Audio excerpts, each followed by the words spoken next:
시모가 등짝을 내리치면서 매정한 년, 야박한 년이라고 한바탕 하고 갔고 남편놈도 저한테 인간이 덜 됐다고 합니다. 저희는 아이 없는 30대 중반 부부입니다. 그동안 아이를 가지려고 노력했었지만 마음먹은 대로 되지 않아 내년부터 시험관을 하자 상의한 후 이래저래 준비를 하고 있는 중이었습니다. 남편이 젊을 때 카레이싱 선수를 하겠다고 한바탕 난리를 쳤다는 건 예전부터 들어서 알고 있었습니다. 근데 아무래도 현실적으로 가능한 일이 아니었기에 포기했다 들었었죠. 그래서 지금도 동호회를 들어 주말용 스틱 차량으로 어디 트랙 같은 곳에 가서 달립니다. 이건 연애 때부터 알고 있어서 결혼을 하고 난 후에도 크게 터치하지 않았습니다. 취미생활은 주말에도 각자 알아서 즐기고 지냈기에 연애 때부터 익숙했던 터라 굳이 주말마다 집을 비워도 믿었으니 그냥 둔 거였죠. 대신 오토바이는 절대 안 된다고 했습니다. 동창 남자의 하나가 오토바이를 타다가 20대 초반에 큰 사고가 나서 지금까지도 장애를 가지고 살고 있거든요. 얼마나 힘들어하는지 옆에서 봤었기에 스피드에 대해 얘기할 때마다 오토바이는 안 된다. 스틱차를 타는 것도 애 낳기 전에 취미에서 그쳐라. 하고 말했었습니다. 근데 올해 봄부터 갑자기 오토바이 노래를 부르기 시작하더라고요. 해서 절대 안 된다고 했습니다. 타고 싶으면 이혼 서류를 써두고 보험도 빵빵하게 들어놓고 타라고 했었죠. 그러고는 타다가 걸리는 즉시 이혼 서류를 접수하고 아파트고 뭐고 다 제가 가진다는 각서를 받았습니다. 공증까지 받진 않았지만 각서를 쓰고 지장을 받아서 설마 했었네요. 그럼에도 계속해서 오토바이 노래를 부르기에 추석 때 시가에 가서 하소연을 했습니다. 그랬더니 시부모님도 절대 안 된다고 말씀하시더라고요. 이제 아이도 가질 텐데 위험한 건 절대 하지 말라고 신신당부를 하셔서 알아들은 줄 알았습니다. 그러다 어제 문제가 터졌네요. 친구가 결혼하기 전에 마지막으로 총각 파티 개념처럼 펜션에서 밤새 술을 마시기로 했다 하기에 그러라 하고 보내줬습니다. 근데 새벽 4시에 전화가 오더라고요. 오토바이를 타다가 사고가 났다고. 연락을 받고 부랴부랴 급하게 가봤더니 크게 다친 건 아니었고 다리 한짝에 붕대를 감아 천장에 달고 있었습니다. 병원에 도착한 저를 보더니 해맑게 웃으면서 왔소? 하고 말하는데 진심으로 어이가 없더라고요. 그렇게 잠시 정신을 가다듬고 확인했더니 같이 총각 파티를 하고 있다던 친구 하나도 옆 침대에 누워있더군요. 알고 보니 이미 추석 전에 오토바이를 샀었고 그 친구놈 아파트 주차장에 같이 보관을 하고 있었습니다. 친구 와이프는 오토바이를 산 건 줄 알았지만 저한테 허락받은 줄 알았다고 하네요. 저희 집이 빌라라서 주차하기 힘들어 맡겨놓은 줄 알고 저한테 따로 말을 안 했다 하더라고요. 더 어이가 없는 건 심지어 저희 집은 빌라도 아닙니다. 어떤 미친놈이 비 오는 날 오토바이를 타고 다니나 했더니 2년이나 같이 살고 있던 제 남편놈이었네요. 상태를 확인하고 상황을 다 파악하고 난 뒤 바로 뒤돌아서 집으로 돌아왔고 미리 작성해둔 이혼 서류를 월요일에 접수하겠다고 했습니다. 같이 작성했던 각서 사진을 전송하며 알아서 몸조리 잘하라고 했었네요. 이걸 바로 시부모한테 일렀는지 1시간도 안 돼서 문을 쾅쾅 두드리며 쳐들어와서는 어쩜 그리 매정하냐며 난리를 치고 갔습니다. 진짜 제가 매정한가요? 그럼 하지 말라는데 굳이 몰래 비상금을 모아 오토바이 사서 숨겨놓고 거짓말하고 타고 다니다가 사고까지 낸 걸 용서해야 하나요? 제가 거기서 얼굴 닦아주고 간호를 해줬어야 했던 건가요? 그리고 본인 아들이 부모 말도 안 듣고 혼자 저러다가 사고가 났는데 왜 제 탓인 거죠? 이게 왜 좀 더 확실하게 말리지 못한 제 잘못이 되는 건지 모르겠습니다. 집에서 뭐 하길래 남편이 나가서 오토바이 타고 다니는 것도 몰랐냐고 소리를 지르는데 사고 난 게 제 탓인가요? 타지 말라는 오토바이를 타고 다닌 게 제 탓이냐고요. 연애 3년, 결혼 2년 동안 오토바이라면 치가 떨린다고 말했었습니다. 절대라는 단어를 1000번 이상 써가면서 막았는데 왜 제 잘못인가요? 너무 어이가 없어 한참 동안 멍하니 앉아있다가 생각 정리라도 해보고자 글을 써봅니다. 댓글입니다. 첫 번째.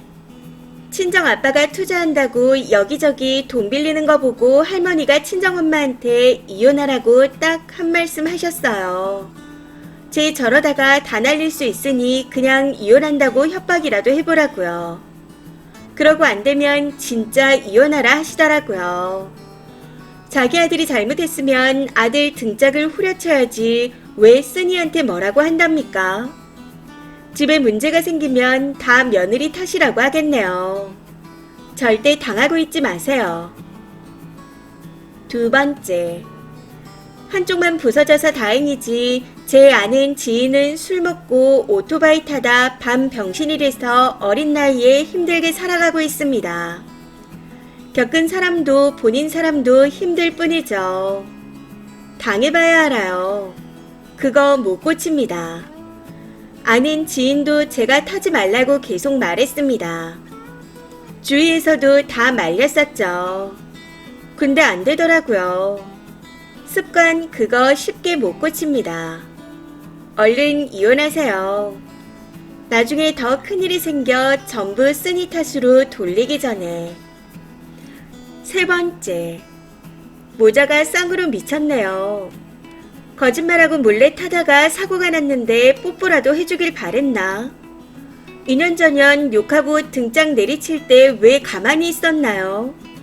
치는 손목 붙잡고 눈에서 레이저라도 쏘았어야죠. 지가 한 말도 책임 못 지는 인간이 누구더러 인간이 덜 됐대요. 이런 인간은 된통 당해야 합니다. 시험관이요. 과부돼서 혼자 애 키울 일 있어요. 그냥 이혼 진행하세요. 싹싹 빌어도 절대 넘어가지 마시길. 추가입니다. 집에 홈캠을 설치해 놓은 상태입니다. 해서 시모가 등짝 때리고 소리 지르면서 바닥에 주저앉아 울고불고 한 게 다 녹화가 됐습니다. 이후 저를 노려보며 저주하는 것도 녹화가 다 되었네요. 남편이나 저나 둘 다 기록하고 보고하는 게 일상인 직업이라 장난식으로 서로 서류를 작성해 사인을 받아 모아뒀었습니다. 톡으로 오토바이는 절대 안 된다고 몇 번이나 말한 걸 저장해 놓았고 본인도 걱정 말라고 답장한 내용 또한 가지고 있습니다. 너 걱정할 일 안 만들어. 내가 오토바이 타고 다니면 진짜 병신이다. 라고 술 먹고 호언 장담한 걸 찍어둔 영상도 가지고 있네요. 근데 남편놈이나 시모나 둘 다 짠 것처럼 한다는 소리가 네가 인간이냐고 하네요. 적어도 이혼할 때 하더라도 남편 간병은 해놓고 하라는데 제가 왜 그래야 하나요? 이혼할 거고 꼴도 보기 싫은데 제가 왜 제 생업을 포기해가면서까지 거짓말하고 혼자 사고낸 사람 간병을 해줘야 하는 건지 모르겠습니다. 근데 이 부분이 제일 매정하다 하더라고요. 이혼은 이혼이고 잘못은 잘못인데 다친 사람은 보살펴야 하는 거 아니냐고. 해서 저도 기운 뻗치시는 어머님이 가서 간병해 주시면 되겠네요. 저는 이제부터 이혼 준비하고 재산 정리하려면 바빠서 안 되겠어요. 하고 말했더니 인성이 어쩌고 저쩌고 하면서 오토바이 타는 걸 알면서도 재산이 욕심나 일부러 모르는 척하고 안 말린 거 아니냐는 소리까지 하더라고요. 이 말을 듣는데 저도 모르게 피식 웃음이 났습니다. 어차피 반반에 대출까지 껴서 산 아파트 한 채가 전부인데 그거 하나 챙겨 먹겠다고 그런 짓을 할 거라 생각했다는 게 어이가 없었거든요. 마음 같아서는 이거 먹고 꺼져. 하고 던져주고 싶지만 제 인생을 말아먹을 뻔한 거짓말에 속고 지내온 게 짜증나고 억울해서라도 가져올 수 있는 건 다 챙겨서 이혼하려고 합니다. 이 와중에 연락해서는 나 다리 아파. 다리 가려운데 손이 안 닿아. 친구는 와이프가 와서 화장실도 데려가고 하는데 나는 화장실도 제대로 못 가고 있어. 아무리 화가 나도 최소한의 영민도 없어. 어쩜 아픈 사람한테 이럴 수 있어? 라고 하며 온갖 앓는 소리를 하고 있습니다. 더 황당한 건 옆 침대에 누워있는 친구의 그 와이프까지 전화해서는 죄가 밉지 사람이 밉냐는 말을 하고 있다는 겁니다. 제가 진짜 매정한 건가요? 사실 얼굴에 피딱지가 앉아있고 다리 달고 누워있는 꼴을 보는데 어떡해. 이런 게 아니라 꼴 좋다. 내가 그럴 줄 알았다. 이런 생각이 제일 먼저 들긴 했습니다. 처음 전화 받고는 너무 놀라서 온몸에 피가 싹 빠지는 것 같은 느낌이었습니다.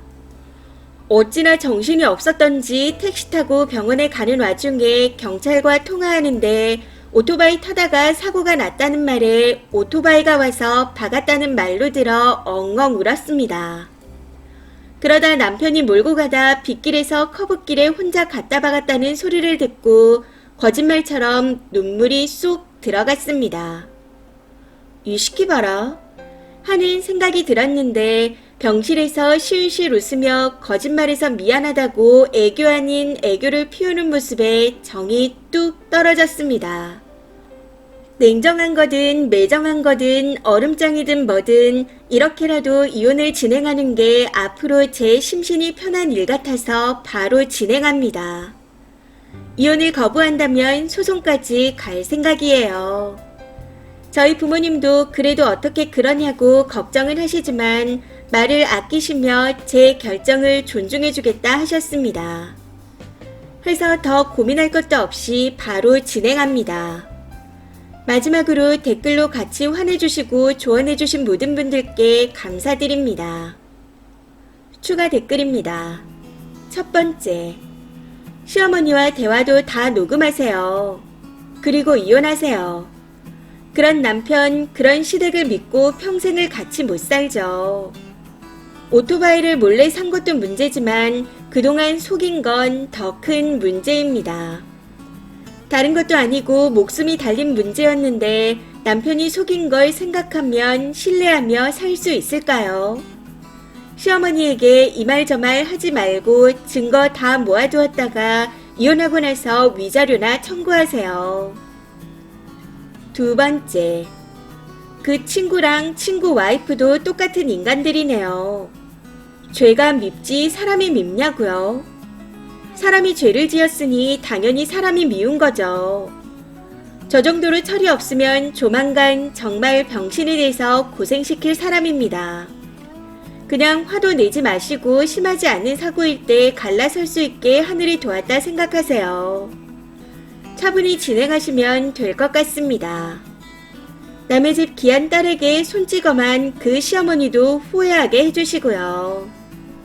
폭행으로 신고를 하시던가 귀책 사유로 위자료를 받아 금융치료를 해주시던가 절대 그냥 넘어가지 마세요. 이번 사연은 여기까지입니다. 시청해주셔서 감사합니다.